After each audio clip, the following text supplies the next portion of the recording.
from the 40th IATO convention in Odisha, here's an exclusive address by Mr. Suman Billa, Additional Secretary, Ministry of Tourism, India, where he highlights India's vision to rejuvenate inbound tourism by 2030. Here's what he said.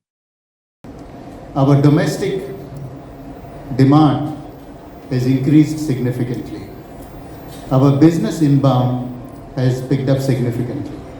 But our leisure inbound has, over the years, it has been shrinking. And I have done a little bit of work, run the math on this. Tomorrow I will show the numbers to you to show as to how the leisure market of inbound is actually shrinking over the past several years now. And that is a source of great concern that we have. And we need to also counterpose it with the outbound, the growth of outbound in India. So if you look at the latest numbers, outbound tourism, we send out about 27, 28 million people. And in inbound, we receive about 20 million people. And the total amount of earnings that we're getting out of inbound is shade less than 3 lakh crores as foreign exchange earnings is what the tourism sector generates for this country. But when we counterpose it with the outbound that is there, and then the RBI says that the amount of money that is spent outside the country is to the tune of $17 billion. But that is only the formal economy, where transactions are happening on credit cards and through, bank transfers, etc. So my sense is if we actually put the informal economy to it, that's going to add another 10 million to it. So what does it mean? It means that on the one hand, through our inbound, we earn about 3 lakh crores of foreign exchange in rupees. And on the other hand, when our outbound grows, we are also spending almost an equal amount of money, maybe about 20-30% short of the amount of money that we are earning. And the outbound is rising faster than the inbound for us. And that should be a source of great worry. And the reason why that is happening is that there is a big mismatch between demand and supply. Supply is simply not keeping pace with demand. And the domestic demand is elbowing out international.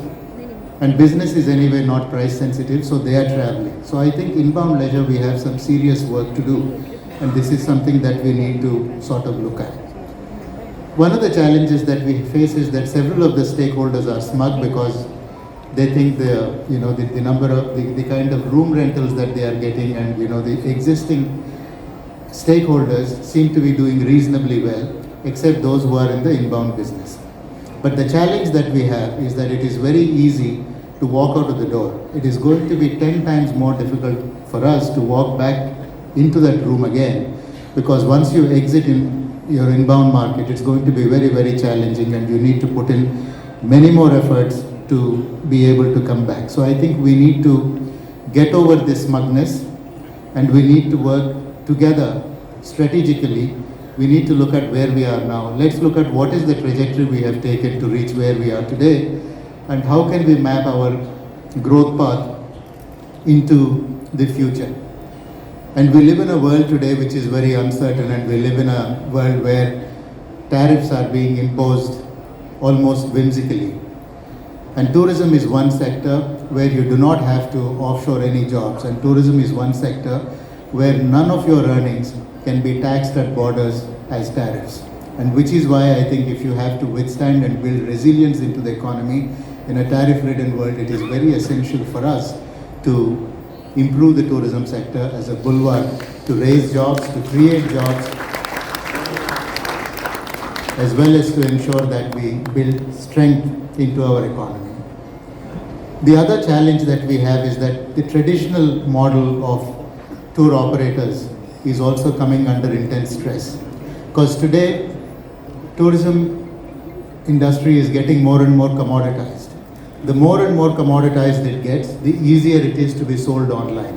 And therefore, for physical brick and mortar tour operators, the space is shrinking. And I think that is something which forces us to reinvent ourselves, to see as to how we can stay relevant in a market that is fast commoditizing itself. How can we curate? How can we create new products? How can we customize products for tourism, for tourists around the world? How can we look at using social media for marketing, for outreach, for the specific kind of things that we do, because we have to carve a niche which is outside of commoditization. And I think in doing so, we will be able to stay relevant, and we will also be able to serve a demography that is fast changing in its consumer needs. So I think over the next today and tomorrow, we have a lot of work ahead. I think we all need to work strategically together to see as to what is the growth path that we want, and how do we connect the dots, and how can we work together as the government and as the industry to take India on an optimum growth path and to make tourism an engine for economic growth and industry. Government and industry are not separate. Government and industry do not sit on the opposite sides of the table. All of us have one function, one purpose, and I think the idea is that how do we converge our forces to see as to how we can make India, tourism, deliver for India in the best manner that it can. I thank you all for a patient hearing. Jai Jagannath, Jai Hind.